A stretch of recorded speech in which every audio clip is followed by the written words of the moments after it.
Hey there, Solar Warriors. I'm Nico Johnson, and this is SunCast. Each week, I pull back the veil on the life and business insights of clean tech entrepreneurs building the most noble and impactful companies of our time. I hope what you learn from this conversation is a catalyst for your own growth. So thanks for tuning in, and welcome to our tribe.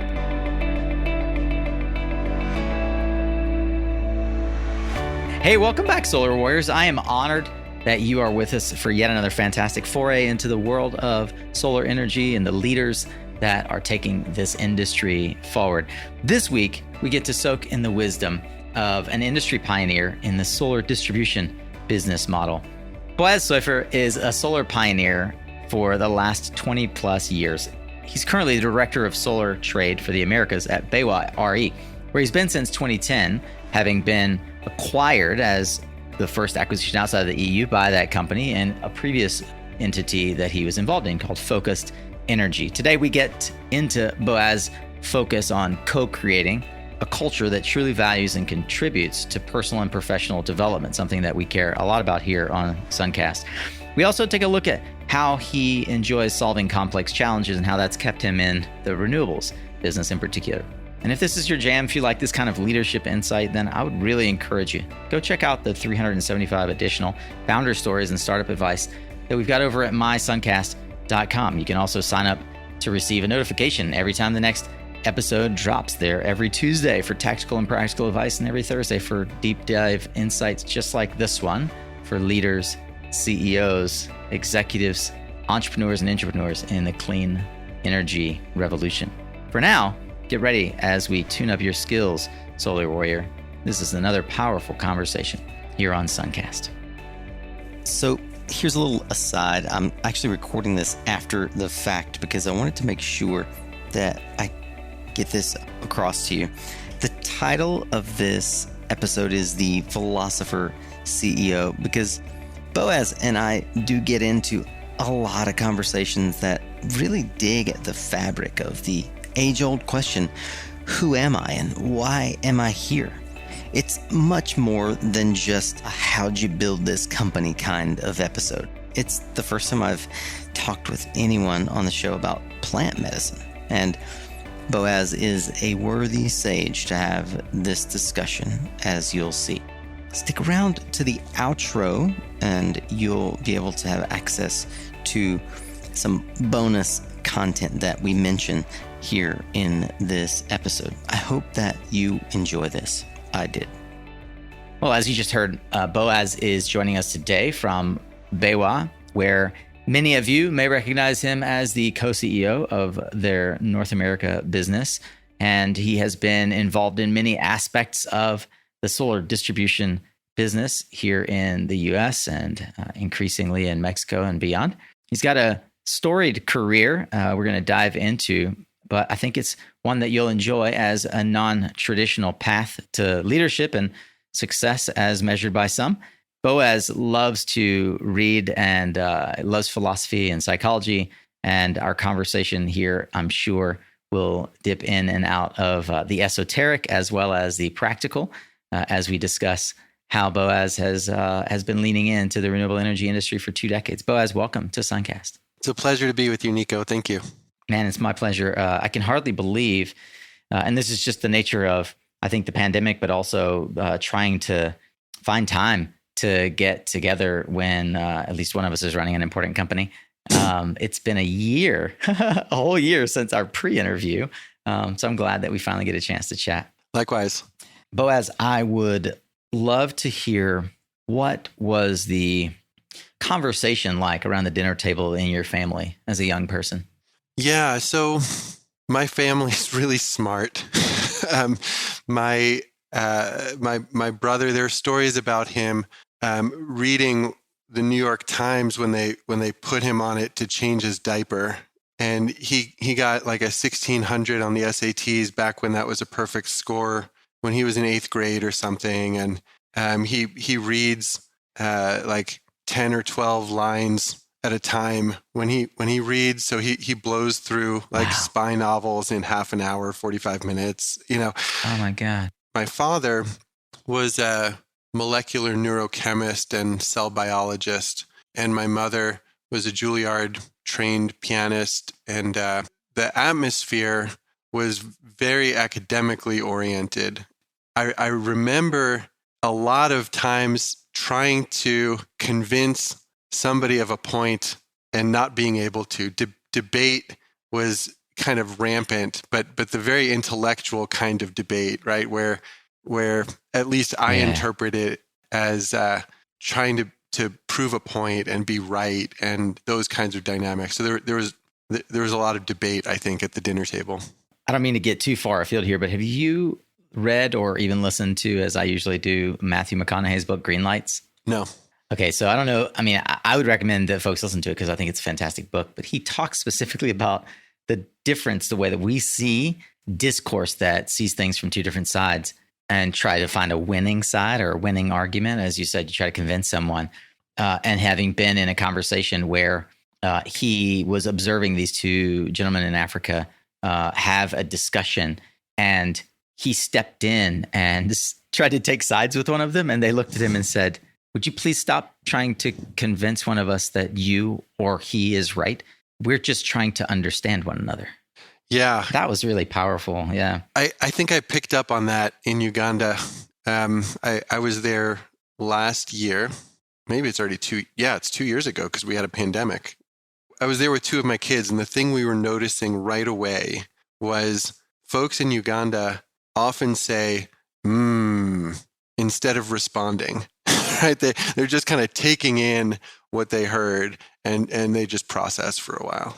And then maybe they'll, like a Quaker, right, be moved to say something and say it. But the first response is like digestion. Yeah. Yeah. You came into a family where academic knowledge and I would probably suggest achievement was valued. How did that inform who served as role models for you early in life? Early in life, I was really excited about sports stars. By the time I was 11 or 12, something like that, I was getting really passionate about music. And by the time I was 14, music was a huge part of my life.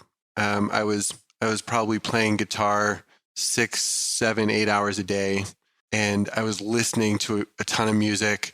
You couldn't separate me from my Sony Walkman and a few choice tapes.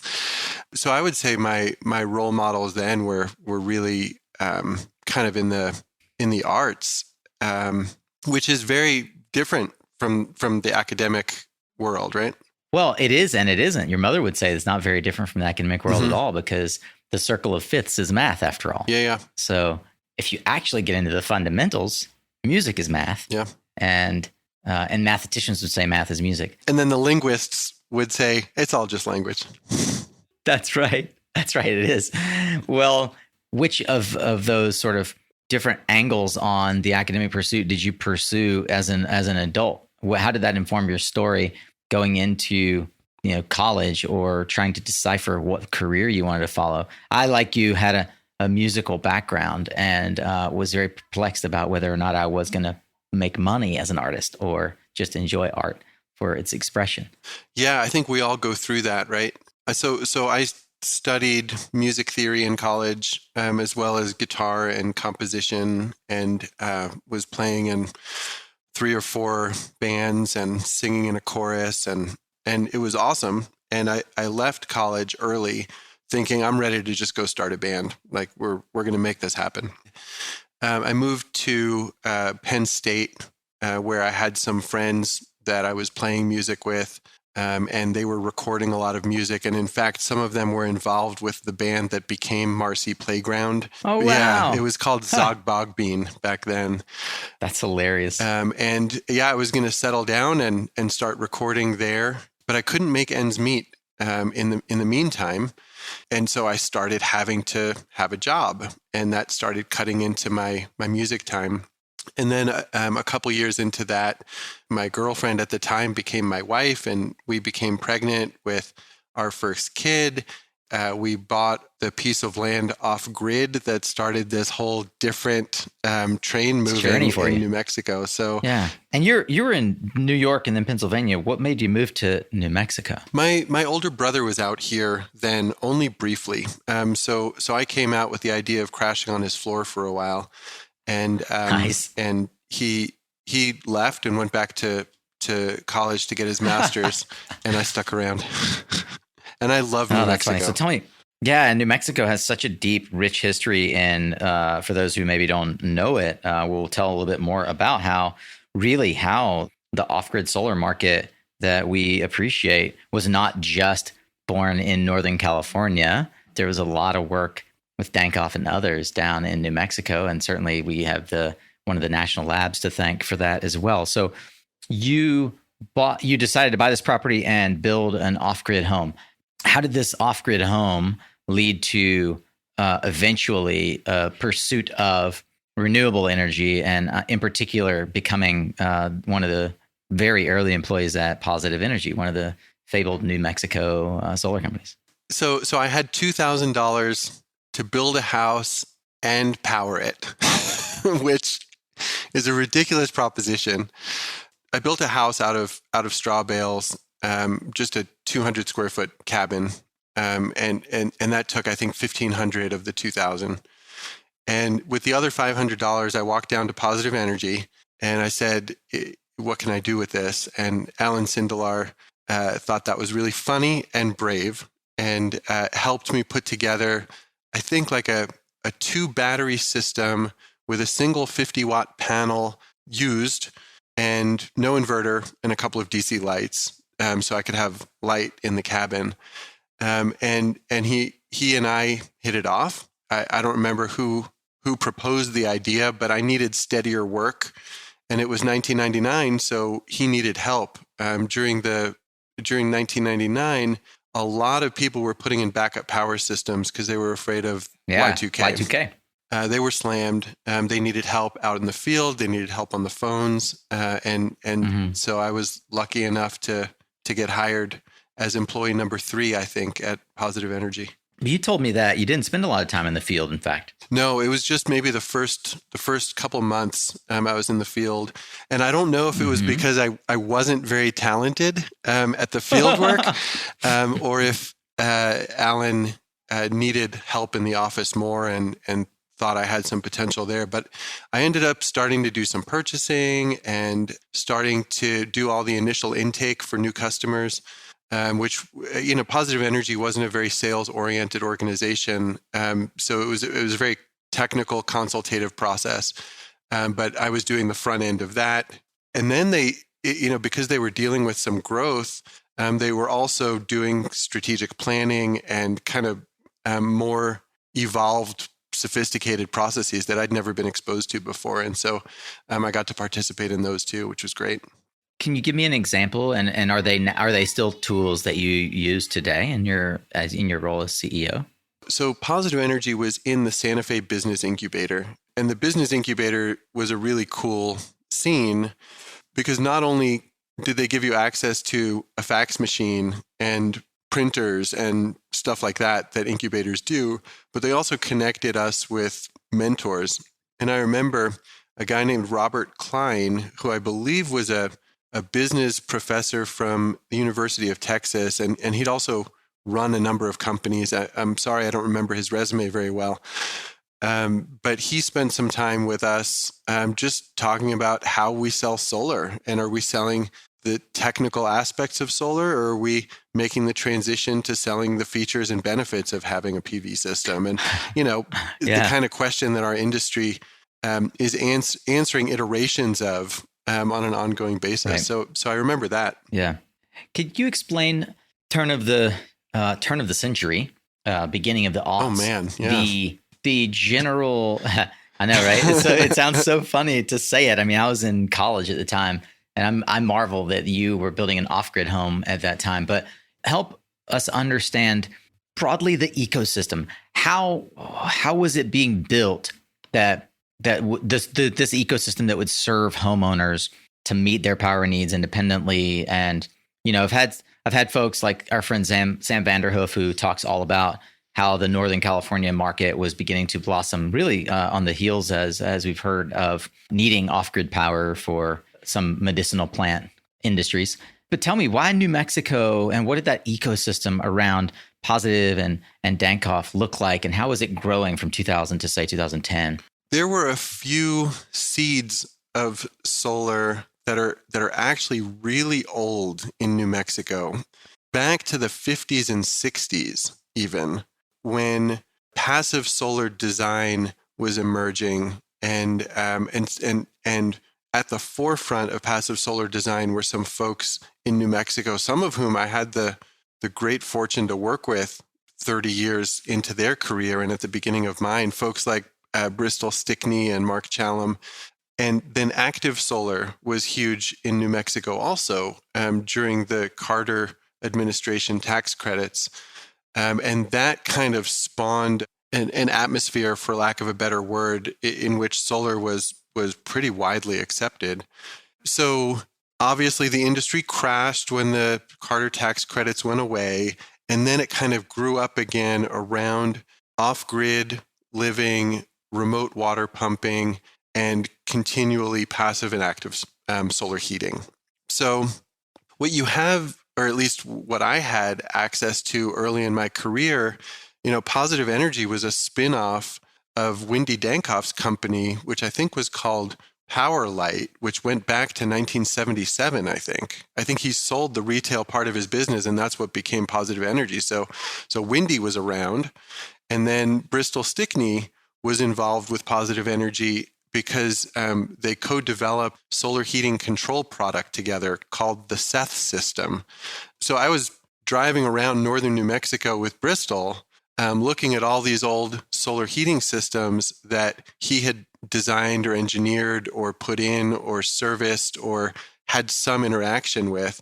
And he was now installing these control systems to improve the electrical efficiency of these heating systems. So I would say the access to like the gurus of the industry was kind of unprecedented here in northern New Mexico. And then Steve Baer from ZoneWorks was around, and Ron Corio, who's been incredibly successful with Array Technologies. And it was amazing timing to get into the industry and around the turn of the century, as you put it. Yeah, it makes us feel old, I know. It does. What led you to step out on your own? Tell me about the journey to Cedar Mountain.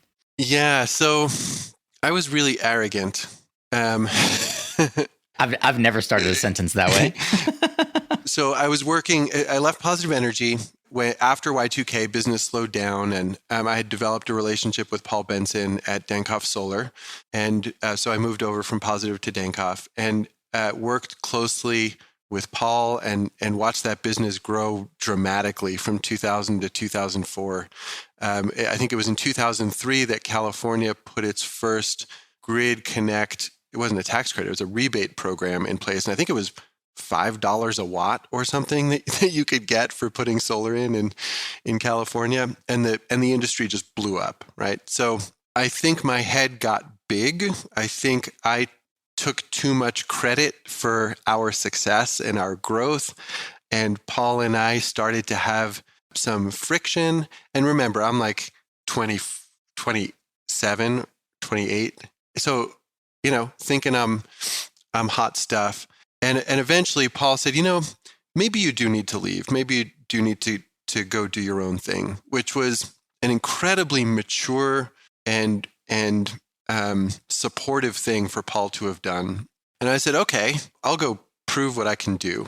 And before I started Cedar Mountain Solar, I was toying with the idea with another friend of mine of starting an aquaponics business, which I thought was going to be big. It is now getting big, 15 years later, but it would have been way too early.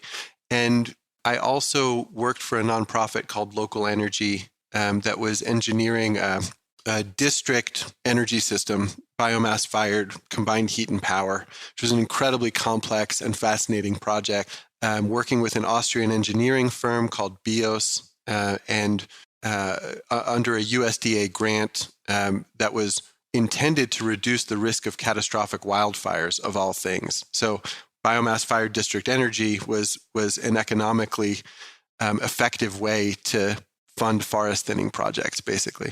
So while those things were kind of percolating, I kept in touch with Bristol the whole time, and he and I decided to start Cedar Mountain Solar because he had some customers who wanted consulting from him, but didn't know where to go to put in to get installation, right? So they were getting engineering from Bristol, but he would basically like give them a list of mechanical contractors they could go to actually get systems installed.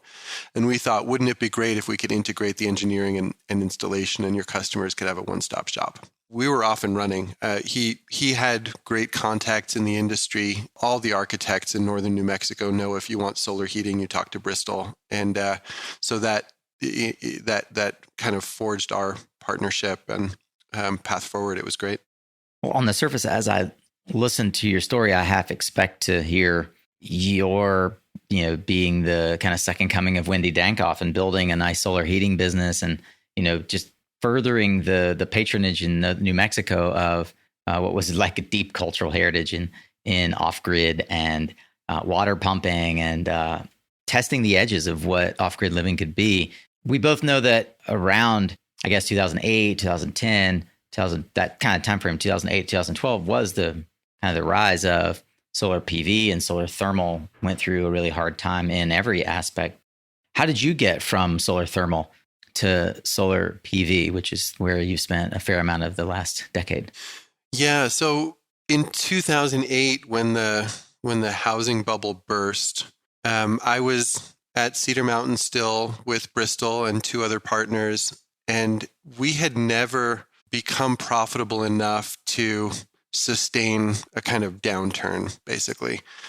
Every job we did was a science project, on the order of 400 or 500 person hours to install.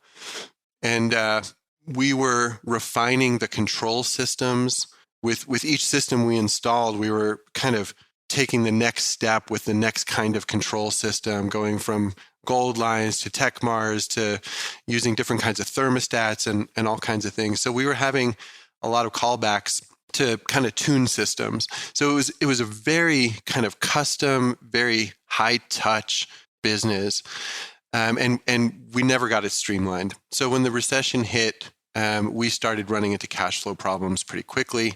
We did our best for 2 years to keep our customers and our employees and our suppliers all lined up. But in 2010, we had to shut it down, and I ended up filing for bankruptcy. And I actually went through a divorce in the same year. So I was really happy to still be in touch with Paul. And by then, Jody White and Paul had started Focused Energy. They'd left Conergy and started Focused. And we'd kept in touch. And I was able to come to Paul and say, "Hey, I'm ready for just a steady job. I'm done with this entrepreneur stuff. You were right, and I'm not so arrogant anymore. And it would be an honor to work with Focused Energy." And the PV industry had changed radically in between. Like, the number of cells in modules had changed. We're using microinverters now. When I left, it was like the Trace SW was the industry standard, right, with battery-based grid tie, and now it's all Enphase. By the time I came back in 2010, so it was different, but in a cool way. I had the pleasure of working with the Conergy folks, and then when Paul and Eric, Jody spun off Focused. Similarly, I was just going to get a job because my startup had started to struggle through the same things that Cedar Mountain was going through. And I remember just being really impressed with how together they were. I mean, Eric was my rep at Conergy, and it was always a wonderful experience. And they had a great reputation. And so it was interesting to see how that came together. I want to lean in there in a minute.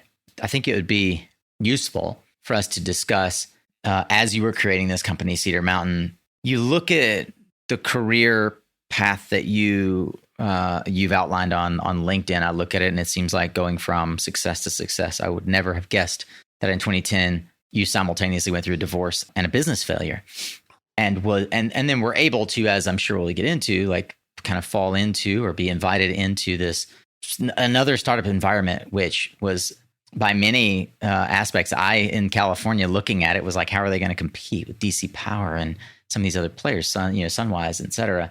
What happened in that decade of sort of preparation that set you up for what I'm going to call success, where you've been tapped as a leader multiple times for increasingly larger roles in building the distribution model for United States solar? In particular, and I'm curious about how you overcome a business failure and a divorce. Most folks kind of fall apart at that point. There's a lot to that, Nico. In terms of, you would say, how did you prepare yourself?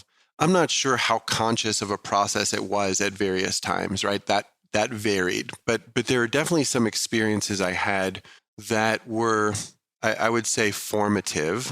For example, somewhere between 2008 and 2010, I went from not sleeping at night and having a huge amount of anxiety to finding a way to sleep at night. It wasn't by not caring about the people that I might be letting down as the business was imploding, for lack of a better word.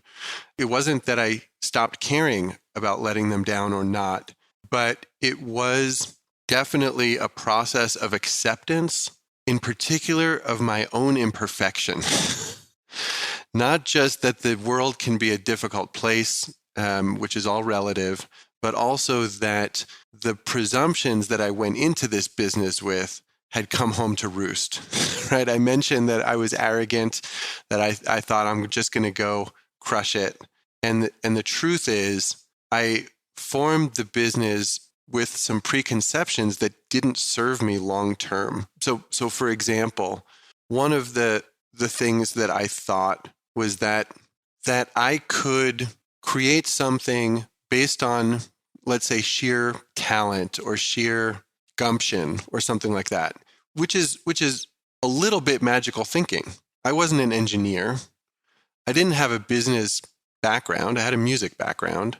I'd had some good experience for a few years with Paul at Positive Energy, but, I wasn't capitalized. I think I started the business with $3,000 or something, and Bristol pushed his truck into the middle of the table, and I put my $3,000 in, and we went for it, right? We didn't have a plan for the downturn. There was just a lot of, we're going to make it because I think ultimately, Nico, because I thought I was special. I think that's what I thought was gonna get us over the or into the end zone. So the process of letting go of those kinds of beliefs was healing, right? And being able to say, I understand I let people down, and I accept responsibility for that, but I don't have to beat myself up about it forever, right? That was healing. Oh God, where were you in 2008 when I needed that advice when my first company failed? I'm not sure I could have given it to you then, right? I was needing it from others. Indeed. I want to ask, and I'm really curious about. I feel like I've got a little bit of insight to some of the tools you use, but up to you to sort of explain how mechanically, like specifically, you were able to come to this through this process of self-acceptance. Would you share a little bit about your journey to self-acceptance? Because I think it actually forms a big piece of the foundation of who you are as a CEO now.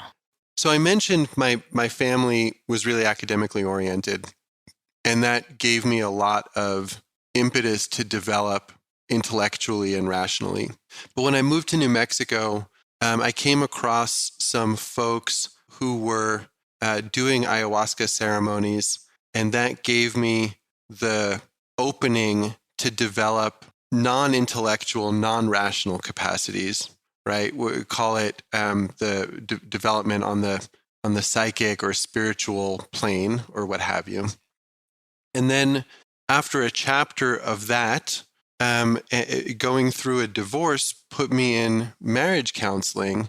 And after a year of marriage counseling, I decided to stay in solo counseling for a while and really work on the emotional body, get comfortable with feelings, which you don't necessarily do when you grow up in an intellectually oriented household or when you are exploring your spiritual path.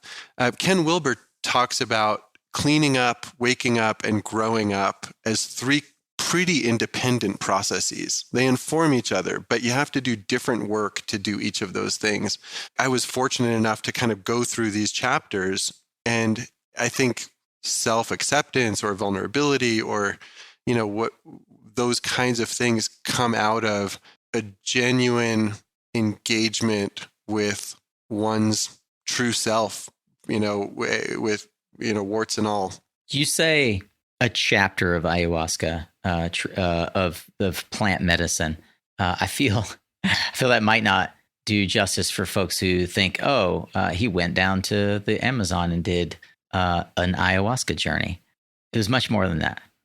Yeah, it was about 10 years, pretty much every week.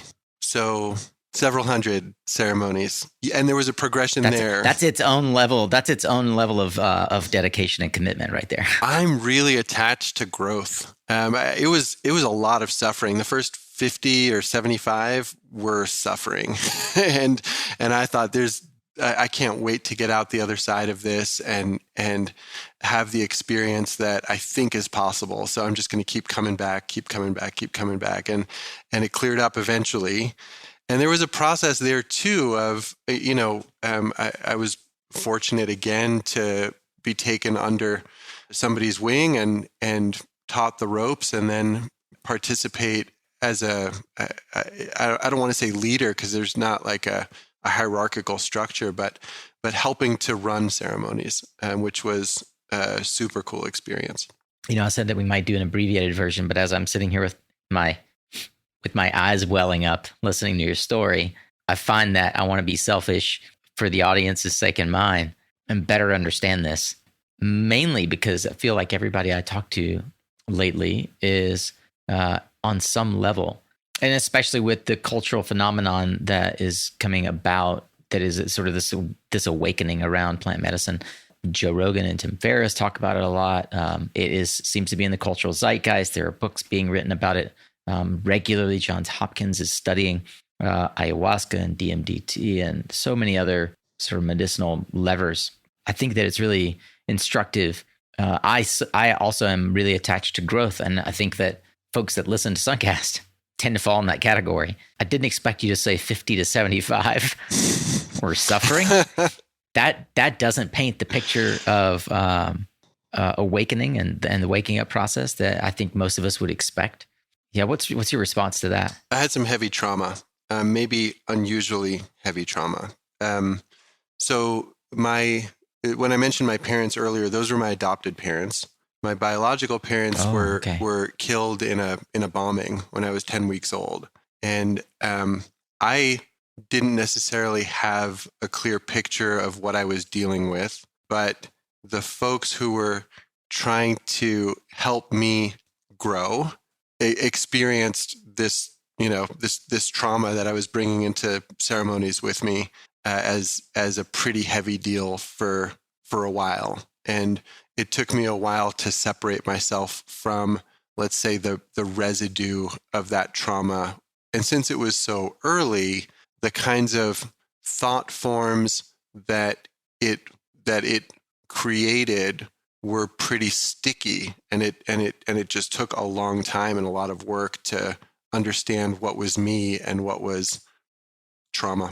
We had a discussion that I think we'll share in maybe some sort of bonus content in some way. Not bonus meaning you have to do something special for it, just not in the nature of or in the context of the remainder of this episode. But Boaz and I did explore a bit more about this conversation and his journey into plant medicine. And if that's interesting to you, feel free to reach out, and I'll let you know how to get access to that. Maybe by the time we get this published, I'll have something in the outro that you can be clearly directed to. Boaz, I just want to acknowledge the courage that is evident in your journey and the vulnerability that you've displayed here with me. I want to thank you for that, because it's so often that people come into something like a business podcast setting, thinking, okay, I'm here to learn and grow, and we're all in some way attached to or addicted to growth, but not willing to look at the warts or not open to it. And I would encourage, the SunCast tribe to really allow this moment as a place. And maybe you're not there, and that's fine. We'll be moving on in a second, but allow this to be a place where you can be yourself vulnerable and think about what Boaz is expressing. We all have this residue of our past that in material ways instructs how we move forward, and it hinders or it elevates. It's a wind at our back or in our face. So I just wanted to thank you for that. Yeah. Thank you, Nico. It's an honor to be talking about this stuff with you. Well, 2008, 2009, the global financial crisis hits. Pardon the pun, but how did you get focused in your career again? So I hit up Paul, who I'd stayed in touch with. He said, "Yep, come on board," and that was in 2010. And the timing was, really ideal. I think the team was 7 people or 8 people then. By the end of 2010, Paul and Jody said, I think we need a head of sales. Would you be willing to do that? And I thought about it, and I thought, I took this job because I didn't want to make any big decisions for a while, right? I'd made some big decisions and paid the price, so I want somebody else to make the big decisions. But then I thought, well, it's kind of what I'm here for, and it's time to step back in and apply what I've learned instead of hiding from it.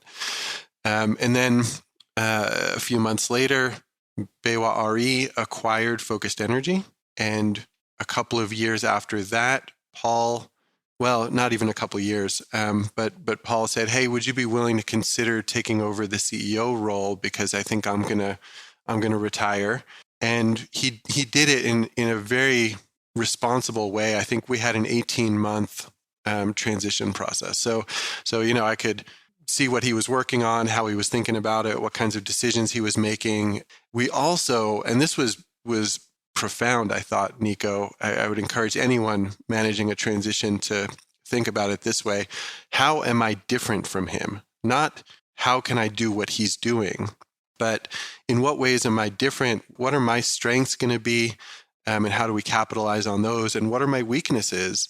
And how might we rebuild the executive team around me differently than it had been built around Paul in order to really support the trip moving forward?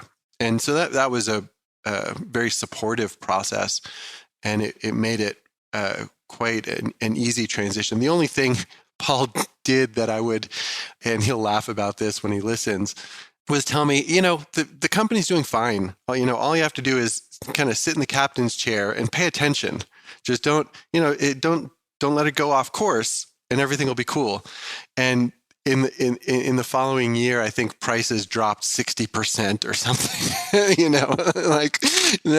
and then Solar City had 50% market share. And then CED comes along from becoming like a, kind of fragmented, relatively small player to the biggest solar distributor in the industry. And it was anything but stay the course. It was nothing but radical change, and I should have known better, and so should have Paul, right? Why would the solar coaster stop doing what it does, right? Yeah.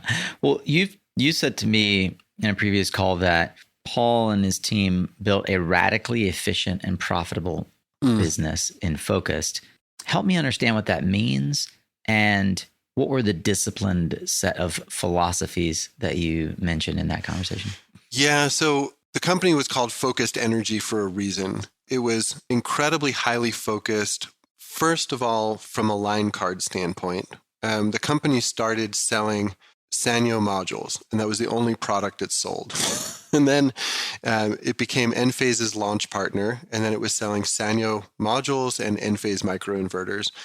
And then little by little, it added a product at a time. But it was considered almost blasphemous to have a distribution business that wasn't broad line, but that only focused on a single product. So the discipline behind that was saying no. The founding team also had a really keen sense of not wasting energy or money on anything that wasn't essential. So the original logo were the words focused energy in Times New Roman italicized. The initial website was one page with a phone number on it. Those kinds of decisions for the first several years, they had the money to do those things differently. They could have hired a graphic designer to make them a really cool logo, but would it have generated more sales and helped them add customers? They decided no. They were just going to hammer the phones and build the business with no waste, really.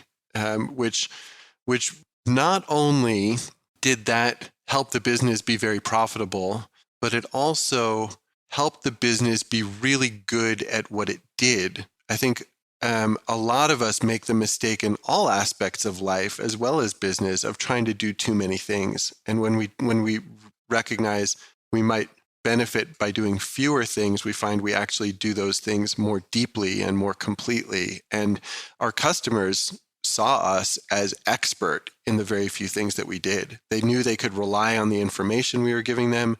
Yes, we have it in stock, or no, we don't, for example, can actually be kind of mysterious in a really complicated business. Whereas if you've only got one product and one warehouse, you're going to get it right, So a lot of loyalty, I think, was won on the back of that kind of disciplined business model.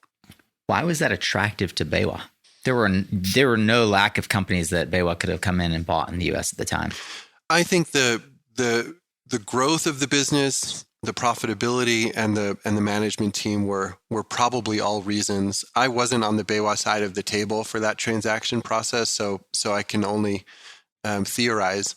But the management team was very experienced and knew exactly what it was doing. And I think the unconventionalness of the business was probably attractive too. That these were thoughtful people in focused energy who made very intentional choices about how they were going to spend their time and energy. And as an investor, I would value that. Whether I agreed or not with the decisions, I would value that these were carefully taken decisions and they weren't just following the status quo. Hey, I've got a quick question for you. Did you ever think, man, I wish I could just text Nico? I have a question for him. Hey, Nico, where is your favorite Thai restaurant in Durham? Hey, Nico, what are the flight prices to Mexico City right now? Hey, Nico, where are you going to be staying in New Orleans this year for North America Smart Energy Week? If any of those questions have occurred to you, or some other thing that you'd like to chat with me about, why don't you text me at 310-634-1780. I'm running a little test to see if I can actually get you as a listener to respond. So there you go. That's my number, 310-634-1780. Shoot me a text message. I'd like to know if you're going to North America Smart Energy Week 2021 in New Orleans. I'm going to be there. So why don't you take this opportunity to text 310-634-1780 and let me know, Nico, I'm going. Or, Nico, you're crazy. Why in the heck would I be in New Orleans? We're still in a pandemic. Either way, I love you, and I hope to see you there, and I hope that you'll text me. That number, again, is right there in your podcast player description if you click on it. Over the last decade, what has surprised you about the growth of the U.S. solar market and, in turn, the evolution of the distribution business with it? I think we're close to mainstream, and I think it's kind of surprising in the same way that your use of the phrase turn of the century was surprising. Meaning you've probably also always experienced this industry as we're kind of on the fringe, right? We're the alternative energy. Mm-hmm. We're for the people that care about the environment, not just energy. And I think it's not surprising that we've gotten here, but it's surprising to suddenly be sitting, looking back and realizing we might actually be there, right? It's right. I think we all knew renewable energy was going to be relevant in a sustainable way, but I think I'm surprised to find us in big boy businesses where this is a serious industry, and a lot of jobs have been created, a lot of huge solar power plants have been built, a lot of residential systems, companies have come and gone, and I think we've kind of arrived. This might be the beginning of that chapter, but nonetheless, I think we're in it. Matt Harper at Infinity, formerly Avalon, said in his interview, I think that the biggest surprise will be that we will get to 2030 and we will have achieved our goals, and we will look at it and say, oh my God, we had all of the tools we needed in 2021. We didn't need anything else. And for us, having been at this for 15 plus, 20 plus years, it's that old adage of the dog catching the tiger, right? Like, now what? It's like, all right, well, what next? Yeah. And there's a lot of answers to the what next. I'd love to dig into kind of how you as a CEO have evolved in terms of like you've now expanded BayWa into Mexico as an example. What are some milestones that you are particularly proud of the team, of the business that you all have built as you've watched the distribution side of the business really undergird like this massive growth in residential solar and commercial for that matter? A couple of things come to mind, and they're really different from one another. So one is I just had an employee give his notice yesterday. I'm very disappointed to see him go. Talented guy. He has very good reasons for leaving. He's going to another industry where he's being given a 10-state region that he's going to be responsible for. And it's a great opportunity. I fully understand why he's leaving. But he said to me, well, not to me, he said to his manager, and I heard through his manager, I have really mixed feelings about leaving because working here has made me a better person. I know my work-life balance is going to go to shit, but I can't pass this opportunity up. And I'm leaving wistfully because I liked learning how to be a better person. And in some form, I want to keep doing that. And I was talking to his manager, and I kind of stopped and said, you know what? I don't put a lot of stock in being proud of myself for things. It's usually a waste of energy. But I want to take a moment here. I'm really proud of that. I'm really proud that we built an organization where somebody could work with us, and only for 6 months, and leave saying they're a better person for having worked with us. So we've put a huge amount of energy into building an organization that's an engine of personal development. And we do that because we believe the outcome is the highest performing organization we could possibly have. Like there's just a philosophical connection there for us.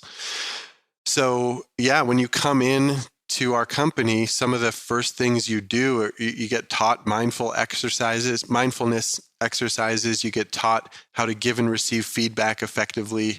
You get taught how to recognize the difference between feelings, beliefs, and facts. Those kinds of things that are kind of just aimed at increasing self-awareness, improving communication, that kind of stuff, because we think we're going to serve our customers better and make better strategic choices and all that if we're clear, if we have our heads on straight, basically. I know that we have a second story, but is the culture setting, and is that something that you've personally taken an active leading role in? Yeah, full on. And that's another part of the milestones that you asked about. Is a couple of years ago, Sure. I was able to not have to do that as much anymore.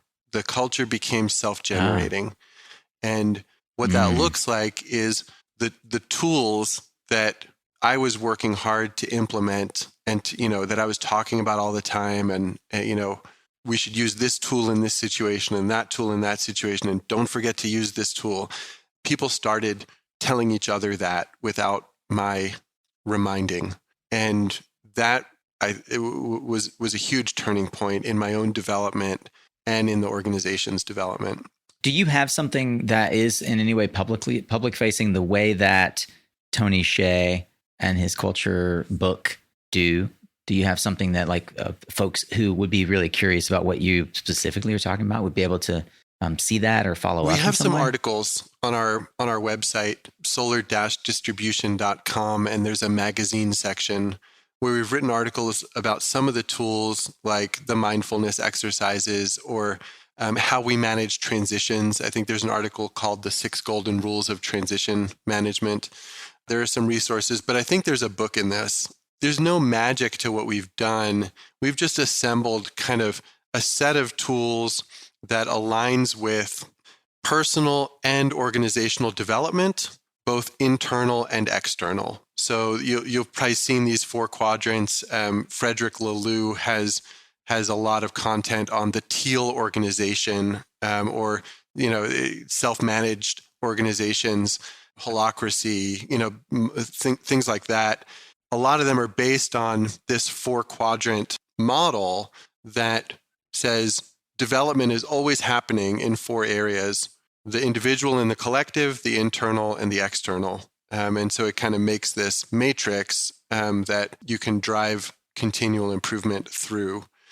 There's related content out there, and we've kind of put together a unique set of tools that are driving towards that goal. And I think there is something to it. Yeah, that's fantastic. Well, I will be watching with bated breath to see how that does evolve into some physical manifestation at some point, because I agree with you. Just listening to it, I want more, something more tangible than just hearing you talk about tools that I know you can't unpack in an episode, because it took you a decade to kind of come up with them and to get them into place. But what a fantastic, as you said, a milestone, a testament to the culture setting you've engaged in, that at a certain point that flywheel begins to generate its own momentum, and you can sit back and say, wait a minute, they get it. Oh, cool. They get it. It's happening. How did that become more important or even more apparent for you during this pandemic? So one of the first things we did, I think it was on March 16th of 2020, was we started a daily internal town hall. And the idea behind that was we want everybody to get the same information at the same time, but also we want everyone to feel and so that's a kind of intellectual support, but we also want people to feel emotionally supported and connected. That was an incredibly dynamic time. I mean, I've never been in an earthquake, but the visual I have of the first month managing the COVID crisis was kind of like seismic shifts in the environment. Like, oh my God, is the global economy collapsing? Seriously? Right? Like that kind of, what do we do? Yeah. And do I have a job? Is this safe? So that internal town hall started out with what we call a 4-line check-in, which is one of the tools in our toolkit. And in a 4-line check-in, you basically say, in my body, right? So I'll just do one right now. In my body, I'm feeling like, a little tense in my lower back and in my shoulders. And I might need a bio break in a little while. In my heart, I'm feeling excited and connected to you, actually. In my mind, I'm feeling engaged. And in my spirit, I feel hopeful. Aho. So we'd start the internal town hall with that tool, everybody checking in with themselves. And then we just popcorn around, so we just had people giving updates, like, our folks in San Francisco saying, well, this is getting scary. They just announced the lockdown and there's a curfew and I don't know when I'm going to be able to get groceries. Popcorn to someone in New York. And they're saying, yeah, I heard they're going to be opening up field hospitals and they shut down all non-essential business, and solar's not essential. So I'm feeling really scared. Popcorn to you over in Georgia, and like that. And so people were just able to jump right into sharing their real kind of raw experience. And I attribute that to our culture. I think in most businesses, maybe there was some attention paid to how people were feeling fleetingly at the beginning of the pandemic. Like, we want to support you, take the time you need, that kind of thing. But we were saying, bring your feelings to work with you. It's fine. We're all in this together. We'll figure it out. Let's just stay in communication and, show up for one another. And I think everyone's experience coming through that was of becoming closer as a team as a result. Wow, that is so cool. Thank you for sharing the 4-line check-in. That's a tool that I will certainly use again. One of the things that I experienced in the pandemic was more time with my family, specifically because I had become addicted. I'd become addicted to travel, really not recognized how much I loved getting on a plane and going away. In some ways, going away from like the hassle of, dealing with 3 young children and trying to feed them 3 times a day and working from home in that environment, because I always worked from home as a remote employee. That's a difference that I didn't have in the pandemic, is I knew exactly how to work from home. But I was surprised by how my routines changed when I no longer traveled. What was your experience in the pandemic as a leader? Night and day. The first couple of months of the pandemic, my routine changed, not necessarily for the better. I was probably working 14, 15 hours a day because I found it incredibly engaging, Nico. I mean, it was scary and weird and uncomfortable, but all of a sudden I needed to understand global macroeconomics and public health and epidemiology, and how do I process all of the data, and how do I determine what good data is and bad data, and then how do I process it to make business decisions, right? And then how do I help restructure the business, which we did in 4 to 6 weeks or something, to play in this completely different environment. So we destroyed teams that had pre-existed and created completely new teams with completely new charters that were responsible for like scenario planning, making sure that our customers were well cared for, and starting our external town halls, and like all kinds of new stuff came out of that. But it took a huge and very engaging effort.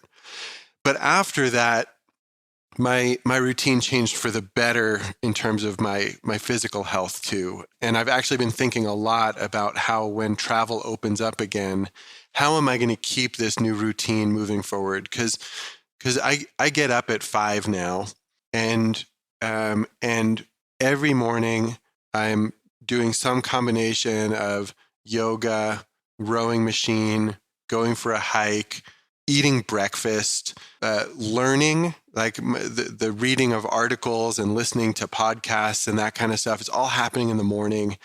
And then I start my day between 7 and 9, depending on when my first calls of the day are. But I've got this like time in the morning to like really do self-care. I'm doing all my own cooking for like a year straight now, and I've gotten good at it.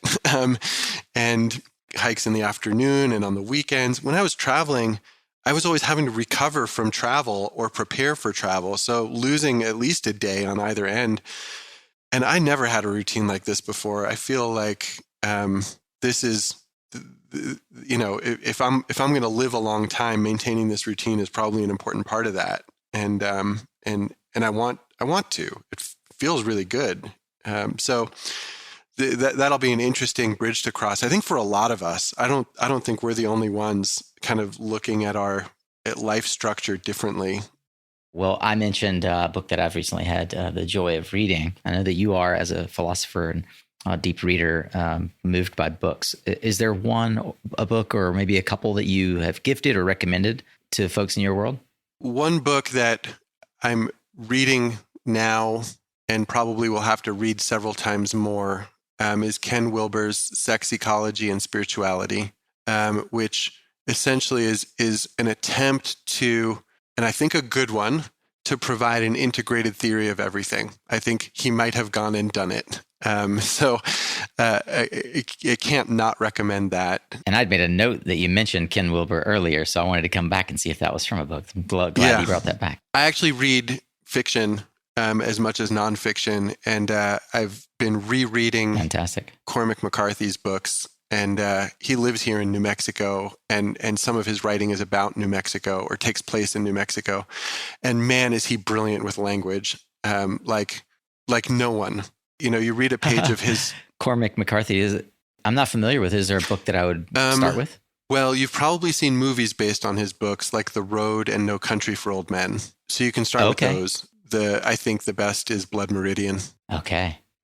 My buddy basically said, like, how do you know if it'll work if you don't break it? And I was like, what the heck do you mean? And I was 28, starting my first company, and he was working at Motorola. And he said, do you know what my job is? I'm like, no. He said, quality assurance. I'm like, okay. And he goes, at Motorola. I'm like, all right. And he goes, my entire job is to break every project the engineering team creates.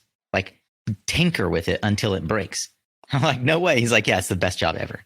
And I'm like, why did I never think of that? Like Motorola has, and he's like, yeah, and I'm not the only one. Like we have a whole team of people whose job is to break Motorola's products so that we can make them better. And if you think about that in like physical terms, that's what going to the gym is, right? And I challenge anybody who would be listening to SunCast to think about like your daily activity. Right now, I'm breaking my calendar. Like I sat down with Alex this morning and I said, we're going to clean this thing. We're going to wipe it clean and I'm going to break everything I hold true about how I think I organize the week, and I'm going to rebuild it. And that's painful. It's time consuming. I like the connection there, Nico, to kind of having to break our mental models. That's what I'm thinking when you're going to the gym, you're like breaking down muscles so they can be rebuilt. And, I relate to the Motorola example too, right? Whenever we launch a new software process, before we launch it, right, we have a team of people that try to break it. And we didn't do that the first few times. And the last thing you want is your customer to break it, right? That's right.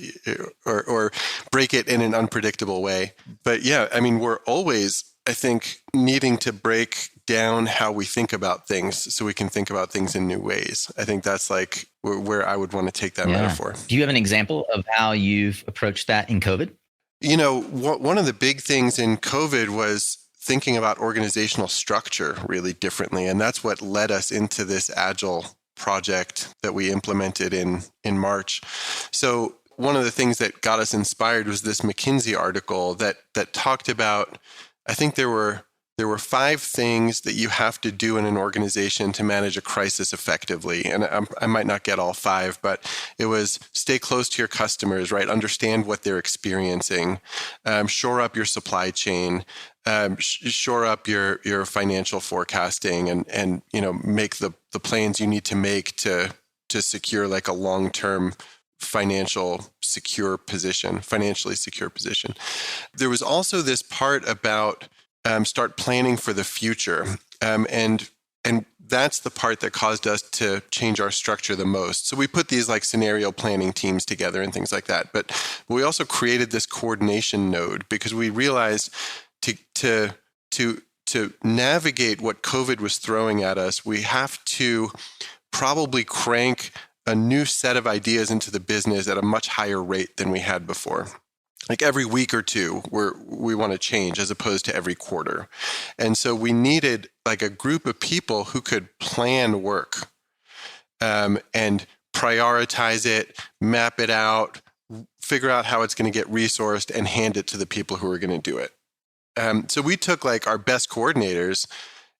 For example, one of them was a director of sales. One of them was our head of our people experience team. That stop doing what you're doing. No more directing sales. No more people experience. You guys need to help us coordinate, right? And we did that for like 6 weeks. We ran like all these design sprints and launched like new capabilities into the business. And once we realized we could do that, now we're like, maybe we should consider a full agile transformation for post-COVID, right? Because this way of working is good for us. So instead of saying, what do you believe that's controversial? I say, tell me something that's true for you that very few people agree with you on. Yeah. So when I see LinkedIn posts or resumes or whatever, where people are saying they're in the solar industry to save the world, I kind of cringe. And I usually don't call them on it, but I don't believe we're saving the world by doing solar. Yeah. Don't get me wrong. I think renewable energy has an important place. I'm excited to be in this industry. It kind of represents how human beings are going to figure out how to come into balance with their physical world in new ways. The transition from fossil fuels to renewables is part of that for sure. But this idea of saving the world reminds me of the Karpman triangle, which is a tool we use a ton in BayWa's RE. It's also probably something that you're familiar with if you've ever done marriage counseling. That's where I picked it up. But basically, it's also called the drama triangle, right? Which says all dysfunctional communication comes down to people taking one of 3 dysfunctional positions. the perpetrator, the rescuer, and the victim. And typically when one of us takes one of those positions, somebody takes another, right? So when we encounter a victim, we tend to fall into rescuer or perpetrator. And each of those kinds of dysfunctional positions come with their own belief systems and kind of shadow material that we have to integrate so that we can find our way out of living in power struggles and trying to rescue and be rescued, trying to be right, trying to be blameless, trying to be good, right? And kind of break down how we see ourselves in these kinds of dichotomous situations when the world is really a lot more complex and nuanced than that. So when I hear somebody saying we're saving the world, I think they're in a rescuer mindset, really trying to prove that they're good or that they're right and prove that to themselves. I want us to learn little by little, and this takes generations and generations. I want us to learn how to step outside of the power struggles we have with ourselves, the power struggles we have with each other, the power struggles we have with our environment, and coexist without feeling like we have to save and be saved. I don't know how popular a perspective that would be on the renewable energy industry. And so what do you think with regard to like how people build businesses? How do you think about this little hinges that swing big doors? How does it apply directly to you and your life? A few things that are coming up for me, Nico. One is, this reminds me of Jim Collins' hedgehog principle or hedgehog concept, right? Where if you as an individual or an organization can figure out what you do better than anyone, what you're passionate about, and what drives your economic engine, like those three things, and figure out what's in the nexus of those three things, you're going to be a little hinge moving a big door in some sense, right? You're going to make your choices based on that self-knowledge. The focus in the self-knowledge is the leverage in that example. But I'm also thinking about the Dalai Lama. I follow a few people on Twitter, very few, I think 40 or 50, and he's one of them. And he posts something every few days that's something along the lines of, don't forget, the main idea here is to help ease the suffering of others. And so try to smile at somebody today. And that actually is a really meaningful way that I want to think about little hinges and big doors, because there is this butterfly effect always going on, right? We smile at somebody, we don't know how that's going to translate in greater and greater orders of magnitude as it resonates across the neighborhood, right? I think, to your question about how does this show up in my life, this is relevant to my take on business, but I think to life in general, that we don't know how meaningful the little things we do are, whether they're well-intentioned or not well-intentioned, whether they're done with kind of clear ideals and underpinned by meaningful values or not. So we don't know. We can't predict the impacts of what we say and do. And everything we say and do is little, basically. So let's try to make all the little things we say and do as compassionate, grounded in meaning and virtue as possible. I think those are the little hinges that matter to me. I get more bookings, but in the end, more bookings aren't as important as some other things. Touching people's lives, being of service, showing up with integrity, that kind of stuff.